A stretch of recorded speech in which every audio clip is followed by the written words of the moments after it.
हम सबके मन में कभी न कभी ये सवाल जरूर आया होगा कि आखिर शैतान काला क्यों है, क्यों उसको इतना डरावना दिखाया जाता है। बिल्कुल हमें उसको देखकर डर लगता है और कभी कभी तो हमें अंधेरे से भी डर लगता है। ऐसा क्या है जो हमें नहीं पता, क्योंकि हमने बचपन से सुना होता है कि शैतान एक स्वर्गदूत था जो पहले कभी स्वर्ग में था, बहुत खूबसूरत था। लेकिन ऐसा क्या हुआ कि उसका रूप आज इतना भयानक दिखाई देता है।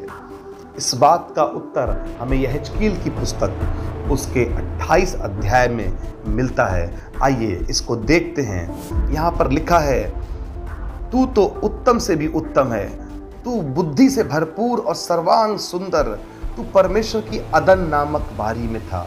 तेरे पास आभूषण मणिक, पुखराज, हीरा, फिरोजा, सुलेमानी, मणि, यशब, नील मणि, मरकंद और लाल और सब भांति के मणि और सोने के पहरावे थे। तेरे ढप और बांसुलियां तुझी में बनाई गई थीं और जिस दिन तू सिरजा गया था वे भी तैयार की गई थी। तू छाने वाला अभिषिक्त करूब था। मैंने तुझे ऐसा ठहराया कि तू परमेश्वर के पवित्र पर्वत पर रहता था। तू आग सरीखे चमकने वाले मड़ियों के बीच चलता फिरता था। जिस दिन तू सिरजा गया, जिस दिन तक तुझमें कुटिलता ना पाई गई, उस समय तक तू अपनी सारी चाल चलन में निर्दोष रहा। परंतु लेन देन की बहुतायत के कारण तू उपद्रव से भरकर पापी हो गया। इसी से मैंने तुझे अपवित्र जानकर परमेश्वर के पवित्र पर्वत पर से उतारा। हे छाने वाले करूब, मैंने तुझे आग सरीखे चमकने वाले मड़ियों के बीच में से नष्ट किया है। सुंदरता के कारण तेरा मन फूल उठा था और वैभव के कारण तेरी बुद्धि बिगड़ गई थी। मैंने तुझे भूमि पर पटक दिया और राजाओं के सामने तुझे रखा, तुझे देखें। और तेरे अधर्म के कामों की बहुतायत से और तेरे लेन देन की कुटिलता से तेरे पवित्र स्थान अपवित्र हो गए। इसलिए मैंने तुझ में से ऐसी आग उत्पन्न की जिससे तू भस्म हुआ, और मैंने तुझे सब देखने वालों के सामने भूमि पर भस्म कर डाला। इस अध्याय में हमें ये बात समझ में आती है कि पहले शैतान स्वर्ग में रहता था, बुद्धि से भरपूर, सबसे खूबसूरत, परमेश्वर की जो बागे अदन स्वर्ग में वहाँ पर रहता था। मणियों के बीच में चलता फिरता था और उसके पंखों के अंदर क्या था, ढप, सारंगी, तबले, सब कुछ उसके अंदर, सारा संगीत बनाया गया था और एक अभिषिक्त का रूप था।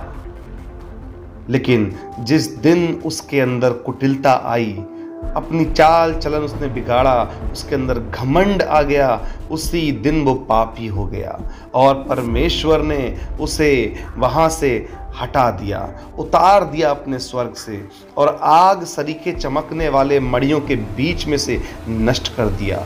सुंदरता के कारण जो उसका मन में बहुत अधिक घमंड आ चुका था, परमेश्वर ने कहा तेरी बुद्धि बिगड़ गई थी और इसलिए परमेश्वर ने उसके अधर्म के कामों के कारण उसके अंदर ऐसी आग उत्पन्न कर दी कि परमेश्वर की आग के द्वारा जो उसके अंदर उत्पन्न हुई वो अपनी ही आग से भस्म हो गया और उसका सारा रूप छिन गया। उसकी सुंदरता चली गई, लेकिन वो मरा क्यों नहीं? क्योंकि आत्मिक प्राणियों को मौत नहीं आती, केवल उनकी सुंदरता चली गई, उसका रूप चला गया। उस स्वर्गीय स्थान में उस जहाँ रहता था वो स्थान उससे ले लिया गया, उसका पद उससे ले लिया गया। तो इस प्रकार शैतान आज काला है। अगर इस पद को हम एक जगह और अगर देखें, जकरिया की पुस्तक उसका 3 अध्याय पद 2 में उसके अंतिम लाइन में लिखा हुआ है, वही तुझे घुड़के, क्या ये आग से निकाली हुई लुकटी सी नहीं है? यहाँ पर परमेश्वर के स्वर्ग का दर्शन की बात हो रही है। यहाँ पर स्वर्गदूत कहता है कि परमेश्वर यहोवा तुझे घुड़के, तो यरूशलेम को अपना लेता है और शैतान को देखकर कहता है, क्या ये आग से निकाली हुई लुकटी सी नहीं है? यानी कि वो जला हुआ है। उसका पूरा रूप कैसा है? जैसे आग में से निकाला हुई डंडा या लकड़ी होती है, उसको हम लुकटी कहते हैं, जली हुई। ठीक उसी प्रकार से शैतान भी जले हुए के समान दिखाई पड़ता है। ये इसका मेन कारण है और इस कारण अंधकार में हमको डर लगता है, क्योंकि शैतानी ताकतें अंधकार में अपना साम्राज्य स्थापित करती हैं और इसलिए कई बार हमें अंधकार में डर भी लगता है। सो मैं आशा करता हूँ कि आज के वीडियो से आपने ज़रूर कुछ अच्छा सीखा होगा। अगर आपको ये इन्फॉर्मेशन अच्छी लगी हो तो इस वीडियो को लाइक करें, शेयर करें और इस चैनल को सब्सक्राइब